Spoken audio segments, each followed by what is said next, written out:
Hi, welcome to Garden Cafe. I'm Maureen. Welcome to my Central Texas Zone 8B 9A garden. And today I'm going to be continuing my November garden tour part 2.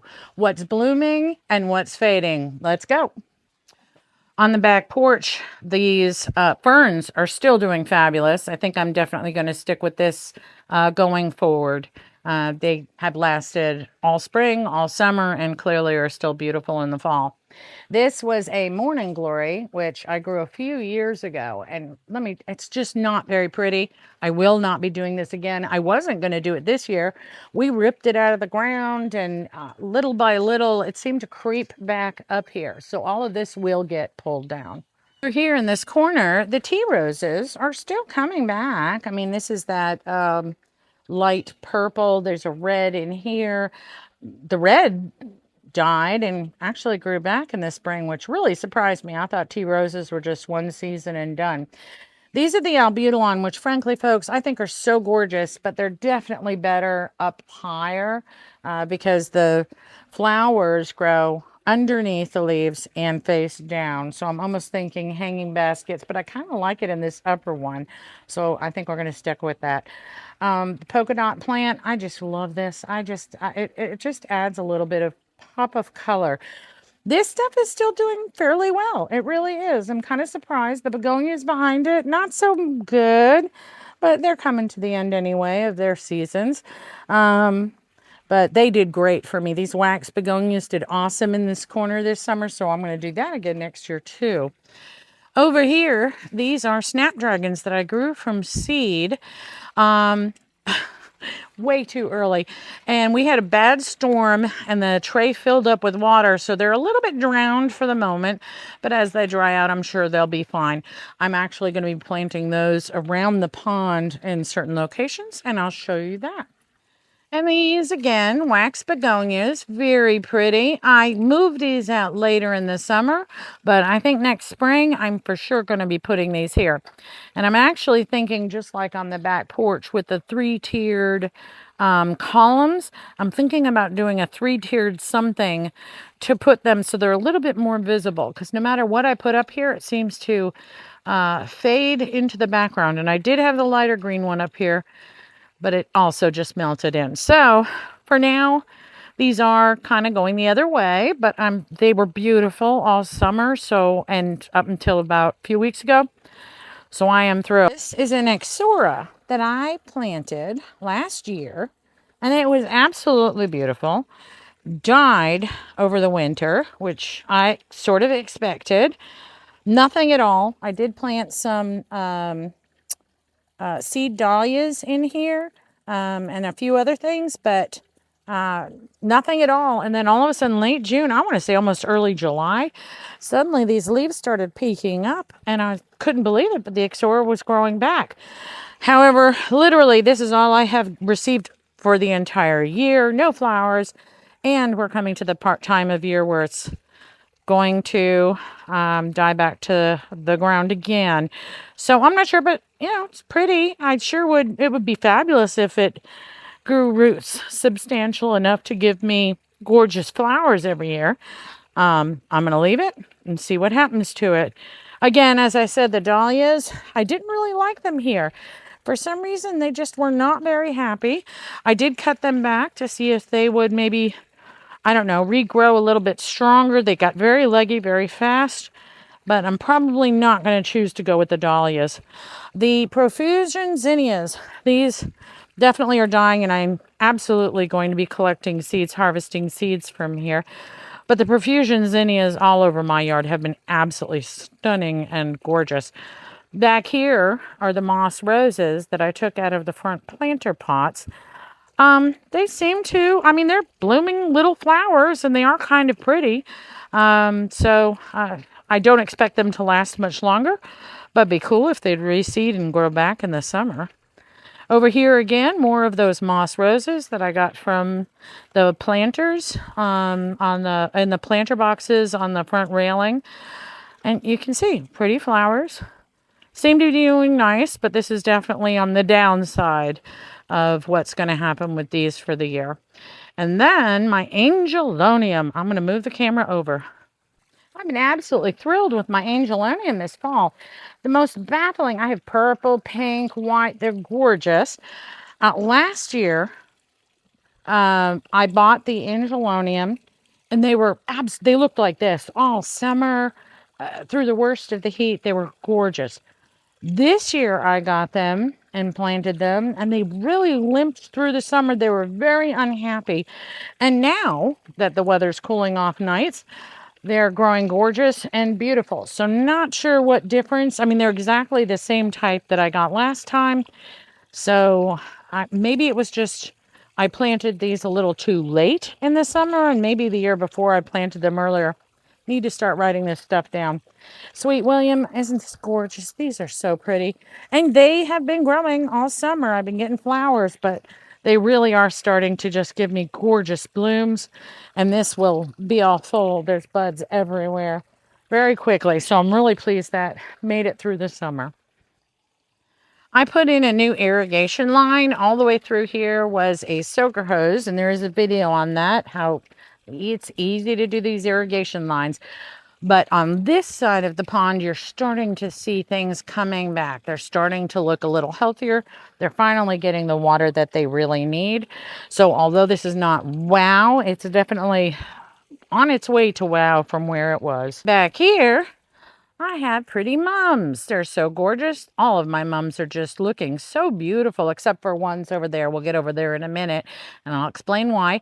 But tons more buds. This is just the time of year for my mums. And behind it is a Thryallis, which I'm absolutely thrilled is growing. We planted a few things back there over the last few years. This one happened to grow back, and it's not the one we planted last year. I think we did a Pride of Barbados last year. But the Thryallis grew back, and I'm thrilled, and I'll show you the Thryallis as towards the end of this video that we've got over there. Glorious and gorgeous. These are Rose of Sharon's, and they are cuttings from my Rose of Sharon's in the front swoop.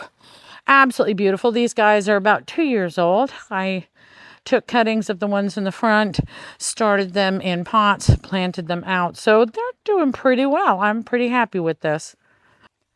And every single year, this plumbago gets bigger and more gorgeous. I couldn't be more thrilled with it. I just love the color. Constant blooms. Been no issue, no problems with it at all. I'm thrilled with it, to be honest with you.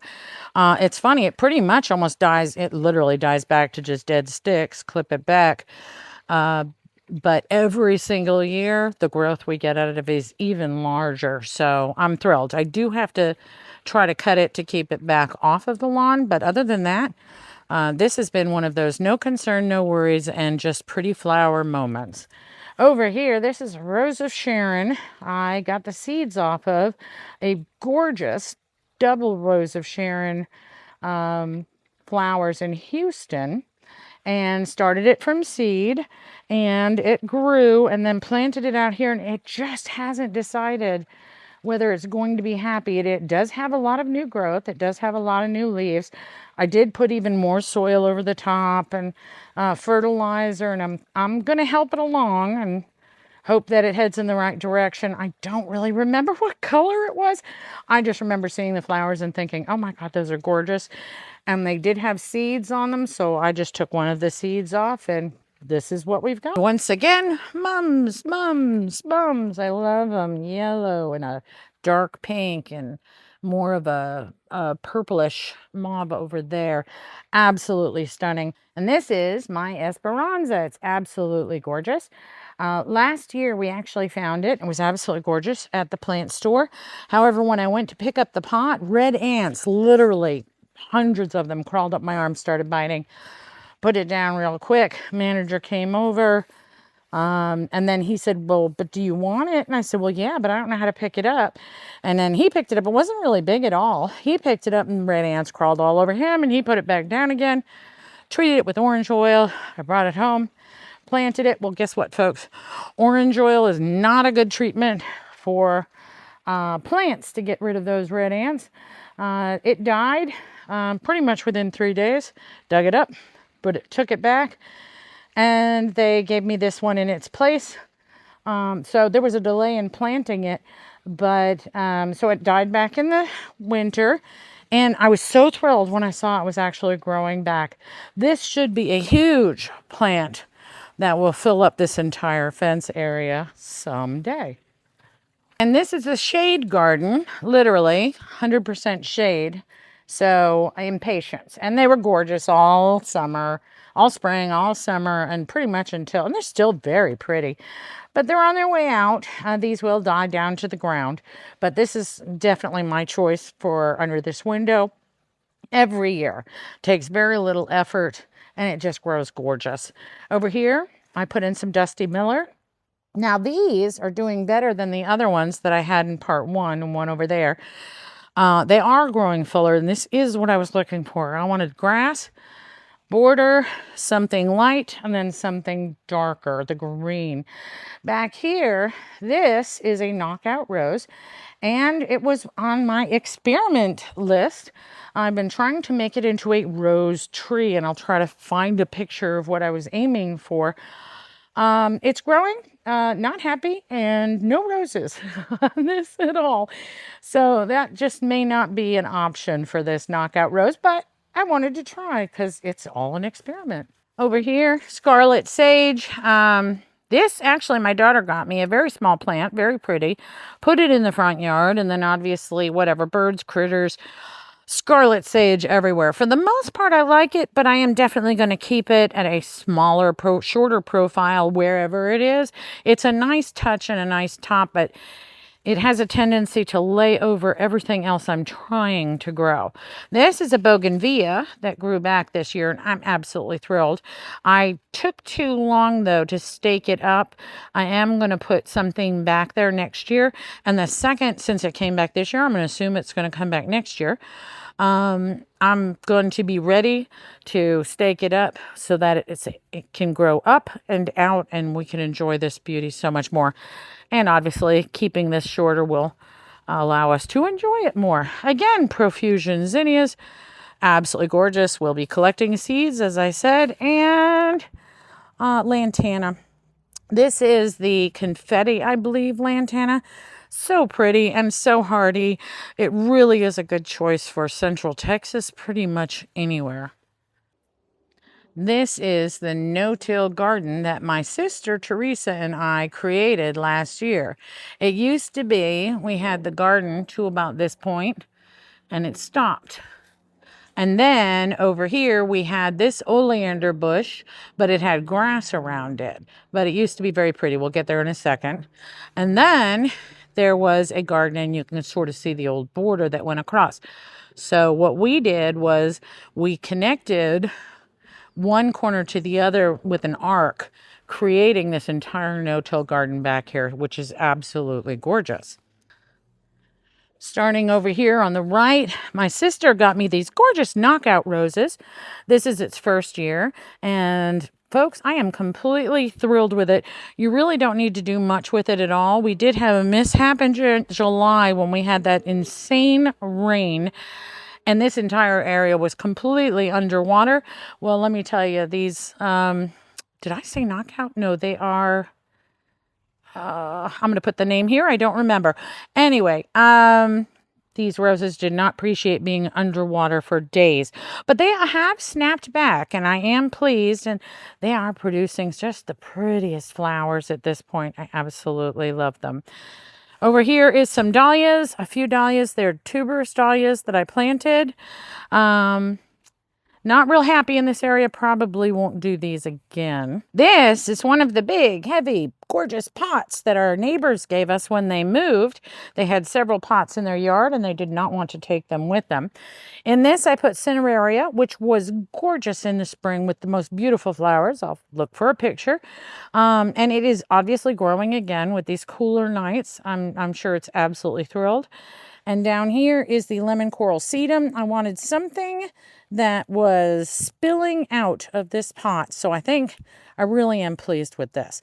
But I think with the cineraria, since it's really only has flowers, 2 short durations of the year, I'm probably going to transplant that and put something in here that's going to give me more color throughout the year.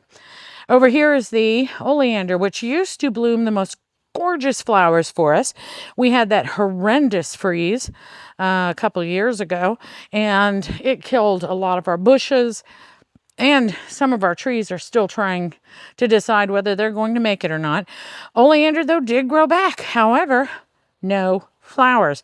I have used fish fertilizer. I've used so many different things. And for some reason, still no flowers. So if anyone has any ideas, by all means, put them in the comments. And back here, I had really loved them. Sunflowers that were just so gorgeous. I was thrilled with them. They're clearly well past their happy date. So they are gone. But I actually liked them here along this fence in the back. And I think I'm going to do that again. So what to put in here was a big question. We ended up with this massive area, just started plugging things in. These two more pots from the neighbors. Absolutely love them. And I think I sort of like them here at the end of this little stone path. The coleus did well here during the summer. Up until a couple weeks ago, and now, as you can see, it is incredibly unhappy, but that's okay. That's absolutely fine. I may think of planting something else in here next year. Although it was pretty for a while, I want more color back here. We just put petunias on this one, let me think, last month. And they're still doing well. Honestly, I thought it was going to be too hot to put them in when I did. But with the cooler weather, I think that these are going to start really showing very pretty. And blue lobelia coming out the side. On both sides here, I had verbenas, which you can still see some of the pink and white verbenas still alive. Really pretty. I'm going to get cuttings off of that before the rest of it dies. This one, I did not get cuttings of, and it is gone, which makes me sad because I want to say this was the pink and white. And this was a purple and white. And they just looked very pretty on both sides. Dahlias back here, I don't know, powdery mildew. They just were not thrilled. I think I'm going to dig these tubers up and move them somewhere else next year. I'm going to keep an open mind on that one. Back here, more mums. Just so you can see these, just in comparison, you saw how gorgeous my other mums are around the yard. These in here these were underwater in July in that horrible storm. And they really, I honestly thought they were just going to die, but then they started growing little leaves, and I figured, well, give them a chance. And I mean, they are alive. I will deadhead them. I'll cut them back and see what happens to them next spring. I think they're worth it overall. Again, more profusion zinnias, lots of color. These are rapidly becoming some of my favorite flowers throughout the entire yard. Over here is another, God bless. It's not a knockout rose. It is a drift. Thank you. The pink one and this one, drift roses.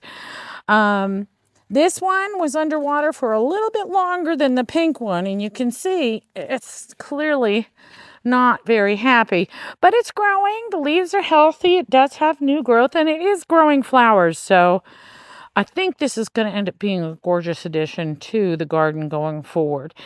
Clerodendron, have them everywhere. These guys, let me tell you, you got to be willing to keep up with all of these little ones that grow far away from the original plant. These guys have to fall under that invasive category. Over here was my Christmas garden, and it was amaryllis. Last year I had amaryllis bulbs, and I actually did do a video where I showed planting them all out. And then first week of September, I posted a video where I harvested them, and they've been drying in the house ever since. I'm going to be waxing them or planting them in pots for the holidays, probably this week. So keep an eye out for that video. Although the amaryllis isn't ugly, I mean, it's just green leaves all summer, I wanted some color in the front. So my sister Teresa came and planted all of this gomphrena. And right now, a lot of it is This was pink. A lot of it is fading to white, just that time of year.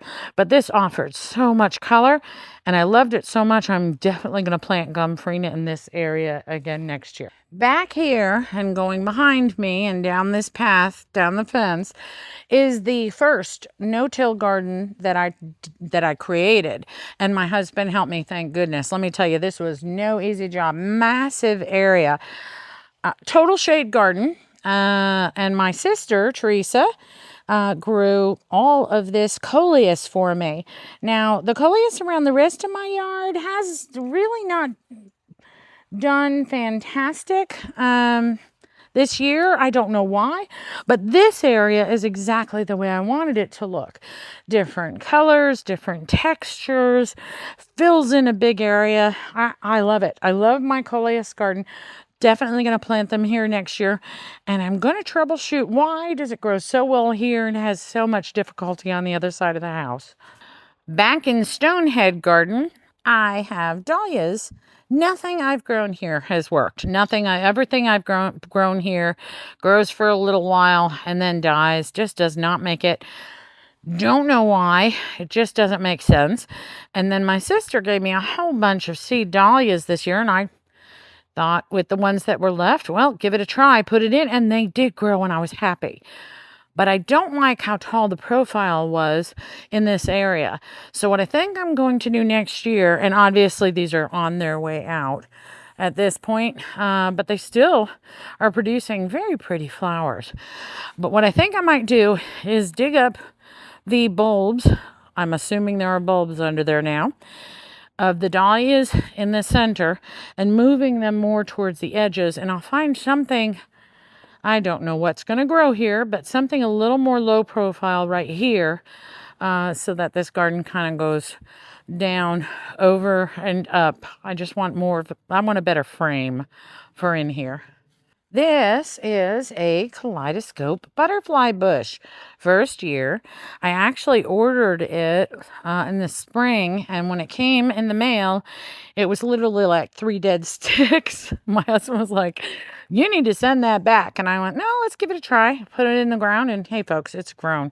This should be huge. I just deadheaded a ton of it, but it absolutely produces the prettiest flowers, and I'm thrilled with it, and this is what I wanted. I wanted something wide and tall that would fill in this area and give me color. I believe that this one primarily does die back in the winter, but then will grow back again from the roots in the spring. But I am thrilled with it. This is the arch my sister Teresa bought me, I believe, for my birthday. On this side, I planted a trumpet vine, and let me tell you, folks, these grew the most, and still are a little bit, you sort of see it right here, the most gorgeous flowers. On this side, I planted jessamine, and you can see they've sort of crossed over because the flowers over here for the trumpet vine started over here. But this, I want to be primarily colored. This is first year. They only were planted 5 months ago, maybe 5 months ago. So I'm thrilled with what this might look like in the spring. Around the base, I planted more of these seed dahlias, which again were very pretty. A little bit taller. I've been cutting them back. It's just too tall of a profile. Since I had so much gorgeous luck with the profusion zinnias this year, I think what I'm going to do is plant profusion zinnias around the base of this for next year. So wonderful plans. All of my no-till gardens were created within the last year and a half. So these are all relatively new, but I know what I like now. I know where I want to aim to. So this area here, I wanted to primarily be my cut garden. I wanted to come out here in the spring, summer, and fall, cut an armload of flowers and bring them in. And they were for a very short time. But the zinnias grew so tall, got very leggy. I let them go. My fault. Learn something new every day. So I will be replanting zinnias in both of these areas, and next year I'm going to keep up with them without question. In between, I've got a Savannah rose bush, which we moved last spring, just this past spring, and it seems to be doing well here. So, and then a Texas rose that was really pretty all year. You know what, folks? It's just November. It is the time when you stop seeing things flowering as much. But I'm thrilled that these are healthy because this one was also moved. Down here are bearded iris. I got these bulbs last fall, planted them, and I did get just one gorgeous flower, but I'm going to let these sit. They're clearly multiplied at this point, so I'm very excited to see what I'm going to get next spring. This is about the same time of year as I did plant them, so you can see the leaves are starting to die. Some are still good, but I'm excited to see where this goes. And this is a Soul Sister rose. It's another one my sister Teresa bought me, and it just grew taller than the house. So I definitely want to keep it at a lower profile. Gorgeous flowers, but definitely time of year where you're going to see less and less of that. Not very happy looking rose bush. I think for sure in January I'm going to be cutting these way back. Here again, profusion zinnias. They're not fabulous looking right now, but God, these were gorgeous for months. I was totally thrilled with them. Pentas, I planted that back here and I kind of was pretty pleased with it. It's definitely on its way out as well. Back here is another rose bush. It was part of the duo of the fire and ice roses, bare root rose that I bought. And this one grew, the other one grew gorgeous. It's in part one, gorgeous fire and ice rose. These grew yellow roses. Oh, I actually see one back there. Let me get a close up. So, although it's not a fire and ice rose, they are very pretty yellow roses, so I'm happy. Again, first year, and it really grew very healthy and very large this year, so I'm really looking forward to what it's going to do next year. Over here is Celosia, definitely on its way out. Really odd, it just grew into this very tall tree form. I think basically this only gets sun during a certain time of day, and because of the other plants around it, sun probably gets up to about that high, so maybe that's why it did it. It was a very interesting growth habit, but it's definitely on its way out. This is a Vitex, and I got seeds from my sister's Vitex in Houston, started them inside, and then planted them out a few months ago. It's growing beautifully. Now these I am going to train to be trees. And how I've been doing that is just taking off any lower branches or leaves to promote it growing up. Now I am going to need to stake this, just the weight is knocking it over, and it won't need staking that long. These turn into trunks pretty rapidly, but I'm so excited to see what this is going to look like when it's huge and beautiful. And this is my bench garden. Thryallis, folks, look at that. That's the one that's over behind the pond. I am absolutely thrilled and looking forward to the day when the one back there is as big as this one, and it covers the fence and it produces so much color. This will die back, and I'll cut the branches in the winter, and then it flushes back in again every year, even bigger. I love it. And then on either side of the bench, two, again, very large pots. Neighbors left us. I'm telling you, folks, I want to say we got 8 or 9 of them. I put potato vines on them, in them, lime green on either side, and then the red potato vine in the middle. You have to watch these guys. You do not want them to root in the ground even for a minute. I come and give these guys haircuts religiously. They will take over your garden if they get a few roots into the ground. But I love that overflowing look about them. This is the other side of that no-till garden from the coleus garden over there, and it comes straight through here. Clerodendron, I transplanted 3 of them over here.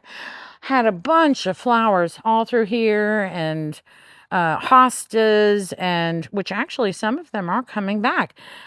Cool.